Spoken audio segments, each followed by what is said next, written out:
Welcome back, everybody. Okay, if you are someone who is interested in getting any sort of plastic surgery on your face, we're talking facelifts, eye lifts, any of that stuff, it is so important to know who you're going to and understand their experience. We have Dr. Kelly, who's done over 1,500 facelifts. You're from Revivology. Correct. We're so excited to have you here today because so many people don't know how to find the right doctor, and you've got some tips for us. I do. I mean, some of what it takes to be a good doctor and to find the plastic surgeon that can really do well by you, a lot of it is word of mouth, a lot of it is reputation, but probably more than anything, it's experience. Yeah. And experience is how many facelifts have you done, but also the experience that you go through when you go to the facility. So are you treated well? Can you get a hold of your doctor? You know, afterwards, if you're nervous, something's happening, do they give you your cell phone? Can you get a hold of them immediately? Yeah. Those things are important too. Okay, so if you go in, you get a consultation with, is it okay to ask you how many of these have you done? Okay. Absolutely. You can ask any question you want to. Okay. I mean, verifying that the person has the skills to do it. It's your face, it's your body. You want to be able to ask the right questions. And one of those is, how many have you done? I love that. And a lot of what I think makes you stand apart from a lot of other doctors is you do such an amazing job at making it look so natural.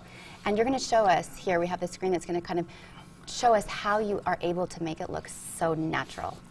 There are some things that I've developed after doing 1,500. You sort of kind of pick up some extra little tips and tricks beyond what you were taught in residency. I'm sure. Some of it is with incisions. Some of it is with how tight you pull the muscles. Some of it is with how tight you pull the skin.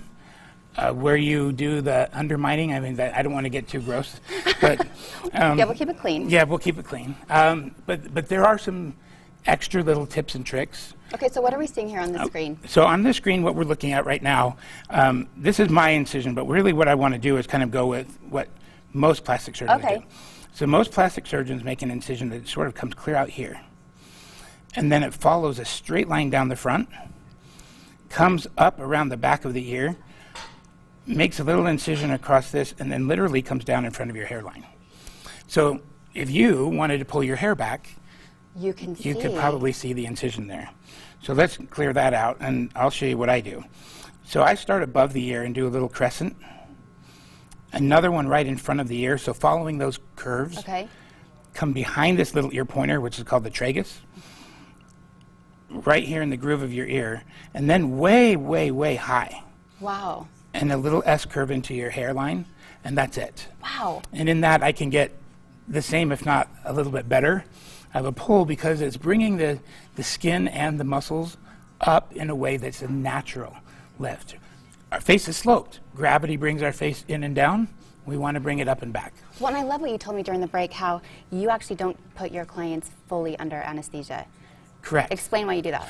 So if you're completely under, you're completely relaxed. So first of all, we can avoid any of the things that are unsafe.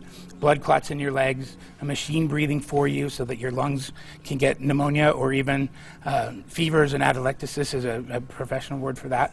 But the other thing is that the muscles, if they're completely limp, when you're a surgeon pulling, you're not exactly sure how tight you're getting. Okay.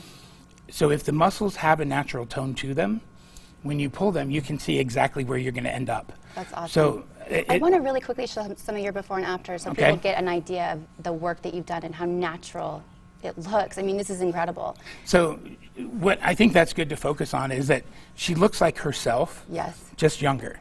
And in my mind, excellent plastic surgery is if you have a facelift and after you've healed up, maybe a month or two later, you actually and meet someone new, they don't know you had anything done. Yeah.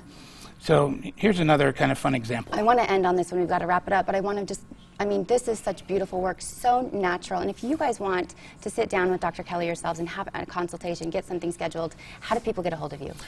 The easiest way is to go to our website, which is www.revivology.com. And that'll have our phone number and a direct way to contact us. Awesome. And clearly, you know what you're doing. So good stuff. Thank you so much. Thank you for being here. Okay, guys, stick around. If you're curious about housing a foreign exchange student, we have all the information you're going to want coming up next. So stick around. And still ahead, is sugar really that bad for you? We'll tell you.